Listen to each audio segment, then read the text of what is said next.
Greetings and welcome to the Bowling Green First United Methodist Church. We hope that you enjoy what you're about to see, and you can find us on the corner of Broadway and Church Streets at 11 o'clock on Sunday mornings. Or you can find us at bgmethodist.org and on Facebook at Bowling Green First United Methodist Church. So this morning we are looking at probably what is the most important part of Scripture for us as Christian people. Now, it's not to say that the Old Testament isn't important, and not to say that the other parts of the New Testament aren't important, but when we're looking at the Gospels, they are the lens or the filter by which we read everything else. By the way, they are the lens that we see the rest of the world in. And so for us as Christians, this becomes the defining part of who we are so that we can tell that story. And we're going to include in that this morning, we're going to include in that the book of Acts, because it also is telling that story of the early church and how folks responded to what Jesus did through his life, his death, and his resurrection, and how they began to build what we later would call the church so that they could share that story of Jesus Christ. But in order to tell a story, you've got to have something that hooks people. You've got to have something that draws people in. And so it could be by saying, once upon a time, if you're telling a fairy tale, that kind of begins to draw people in. Or you could maybe even start it a little bit differently, maybe even start a story like this.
That's another way you can start a story off. Now, the Gospels don't typically start off with Robin Williams, so that's a little bit different. But you gotta have some way of drawing people in and getting them to tell the story. And you can start off with a song and dance number, or you can start off as Mark does, because Mark starts and he says, "In the beginning of the good news, the beginning of the good news about Jesus Christ, God's Son."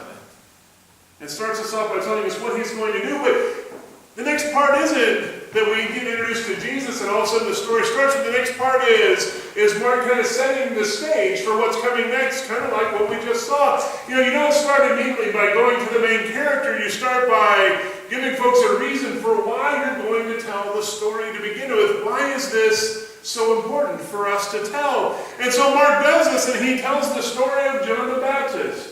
John the Baptist, who came and who was the one that was going to prepare the way for the coming of the Messiah, and to get folks ready, to tell them and share with them why they needed to keep reading, why they needed to keep paying attention as the story itself was going to unfold. And so John comes and he begins to preach, but John knows his role. He knows what it is that he is doing, and he even lays it out for us as he is there baptizing in the Jordan River. He says this, he says, "One stronger than I am is coming after me. I'm not even worthy to bend over and loosen the strap of his sandals. I baptize you with water, but he will baptize you with the Holy Spirit." And he begins setting things out. Because then the very next part of the story that comes is Jesus coming down to the river to be baptized. And Jesus is baptized there in the Jordan River. And as he is coming up out of the water, so the Spirit, like a dove, comes down on top of him. And he hears a voice from heaven saying, "You are my beloved Son. With you I am well pleased." And Mark does all of this inside of the first 12 verses of his gospel. He gets us all the way there. Because Mark knows he's telling a story that needs to be heard. But Mark also was the first one to write that story. And so Mark is trying to figure this out. How do I tell this story so that I can begin to get that message out to folks that need to hear it? Because until then, this story hadn't begun to spread that far, but now Mark is putting it out there. And so now we are also a part of telling that story, but we have these 4 Gospels, though, that we're looking at, that tell that story, that are the first act of the story are these 4 Gospels. And what do we do with that? That can make things a little bit of a challenge in figuring out how to deal with these 4 different stories that we've got to make work together. Now, there are some folks that would look at that and they would say, well, which one's the real story? You've got 4 of them there that you're telling. Which one is the right story, the true story about Jesus? Now, some folks would take that the next step farther and they would say, well, how do you know what that is?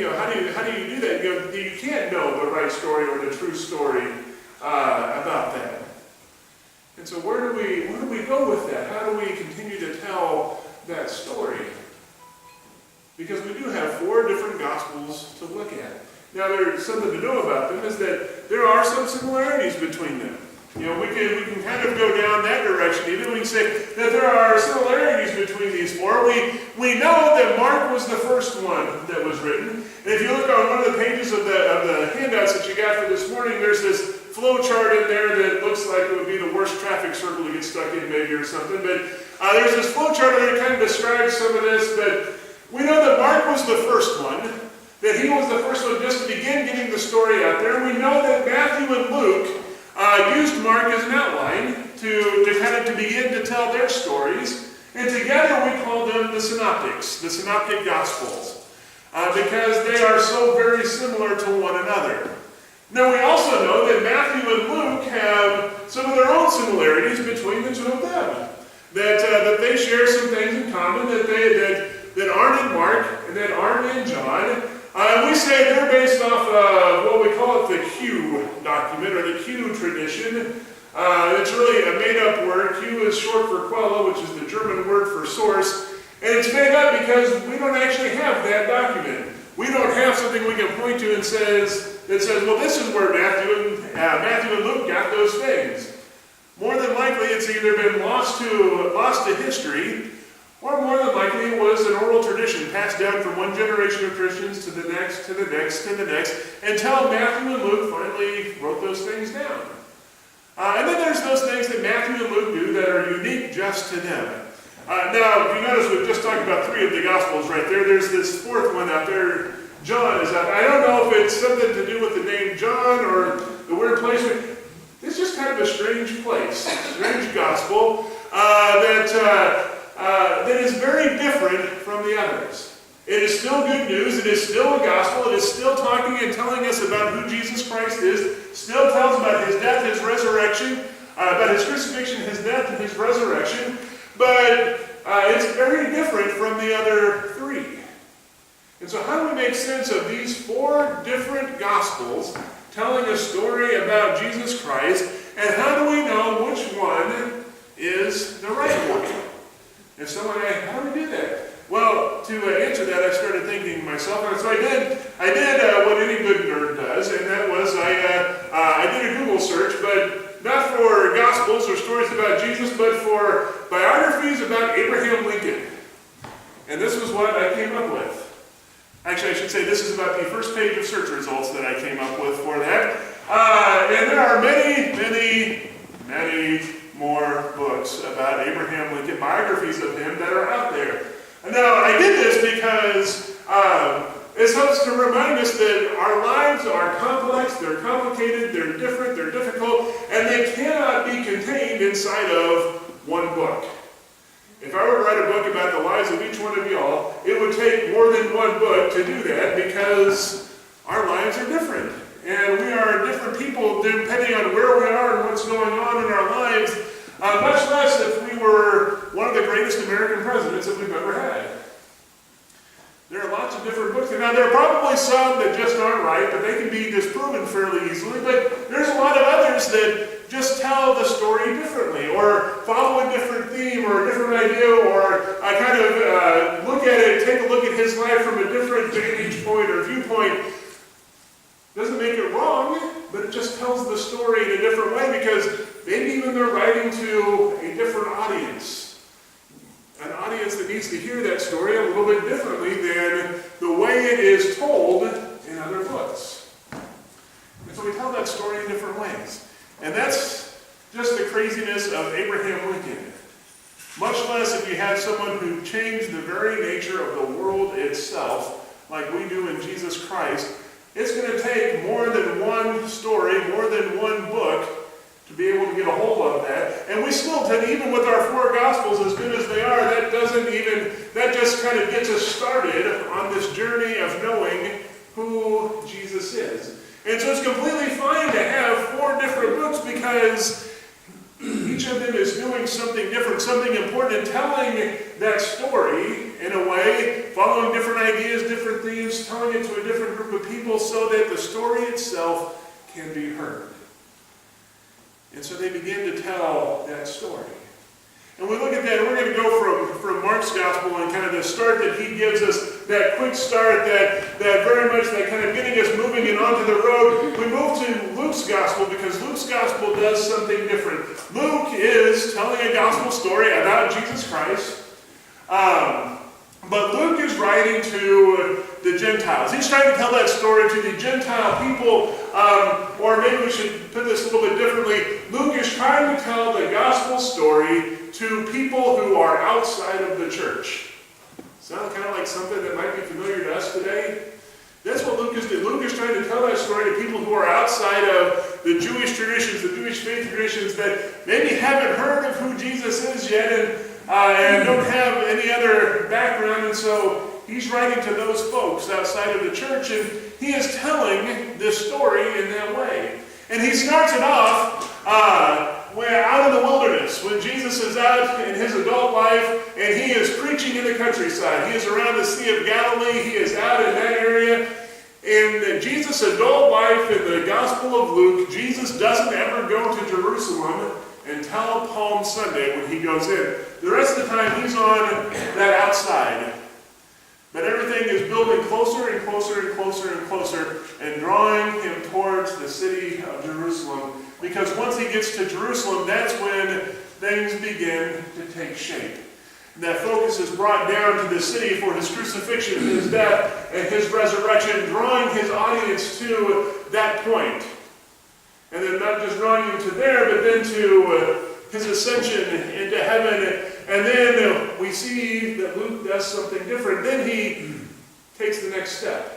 If we consider the Gospels Act 1 of this story, Act 2 of this story is the book of Acts. As Luke takes us from Jerusalem, from that focused place down there, back out into all the world. First to the other Jewish believers in Jerusalem, and then to other Jewish communities in that area, then to the Gentiles, the non-church, the unchurched people that were around him, then to the Roman Empire, then to the ends of the earth. Luke takes them out from that place in Jerusalem where all those events happen, drawing them out and taking that message, that gospel story, into the rest of the world in the book of Acts. To tell that story of people who are working to understand and share that good news of Jesus Christ. But those are Acts 1 and 2, of taking that story out into the rest of the world. But what's the third act? There's always 3 acts in any good play or any good story. Probably more than that, but 3 is always a good number to use. What is the third act of that? The third act of that story is not even one that we have in our Bible, because the third act is our story. is our part of that story. How do we tell that story? How do we share that story as we go forward? And our story is shifting and changing. And you all began that journey before I ever got here of kind of changing and moving and trying to do things in a different way and begin telling that story in a new way. And I've been able to, as I've been here now for almost 2.5, going on 3 years, been able to watch that story and be a part of that story as it's taking place. You know, where we have the acts of kindness that started in very humble beginnings, but now has begun to take steps and great strides outside of those beginnings and touches a whole lot of people every year as it reaches out and shares with those folks. And the years have kind of taken their toll on us, but we continue to tell that story. The story doesn't end, and we look around now and we see that we have, this is going to sound a little bit crazy, but we have one of the younger congregations in our district. Because we have so many kids that are around and so many different activities that are geared to them. The sounds of children are an integral part of who we are and the things that are taking place, whether it's a children's sermon on Sunday morning, or confirmation classes in the afternoon, or vacation Bible school in the summer, or the children's program at Christmas, or serving as acolytes, or a trunk or treat, or all those different places where we are seeing more kids, we're seeing more folks kind of coming in and being a part of that. And now we are looking at taking kind of another step forward in this in different directions. McCoy and Shay and Dee and Lindsay and I and several others got back from Festival of Sharing last week, and we're looking at growing that and seeing what more we can do with that, bringing more folks in to be a part of the things that we're doing. And we're looking at taking a trip this spring we're taking a trip this spring down to the Heifer Project in Arkansas that is where we can be a part of and see the story that other people are telling. That they are taking that good news not through just their words, but through sending animals and livestock and needed resources to folks in other parts of the world to help them build sustainable economies and help them to build sustainable lifestyles. We're going to be a part of that story and see more of that story. And there are so many different ways that we can continue to tell that story and share that story, the good news of the gospel of what Christ is doing in us and around us. And through our work here as a church, that is our story to tell. And our story still goes on because God is not done with us yet. Our challenge is to take that story and share that story in new ways and to help others to see that good news just as we have seen it. And it's going to be fun next week. Next week, y'all get to see some folks begin to tell their story in a new way. I'm not going to be here next week, but still come because you're probably going to have a better preacher here next week than me. So, because we're doing, someone else is going to begin kind of telling their story in a new way. And not just here, but I think this may be the first time in the parish that this has happened, where we're going to have two first-time preachers in the pulpits on the same Sunday. Linda Perron's going to be preaching down at Oak Grove. It's 5th Sunday, so they're going to have a later start time next week. And she's going to be filling in for me down there, and Tom Thompson's going to be here at Eolian Bowling Green next week as they begin telling their story in a different way than they have done before. As they have heard, God saying, hey, try this out. They're taking the chance to tell their story. That's our chance to take this next week. How do we tell that story? How do we tell that story in a way that others can hear, that shares the story God has shared with us, and that shares that with others so they hear the good news, they hear the gospel message, and come to know Jesus Christ. Let us go and share that message, share that hope, share that promise, and most importantly, share that story and good news with a world and a people that needs to hear it. Let us do this in Christ's name. Amen.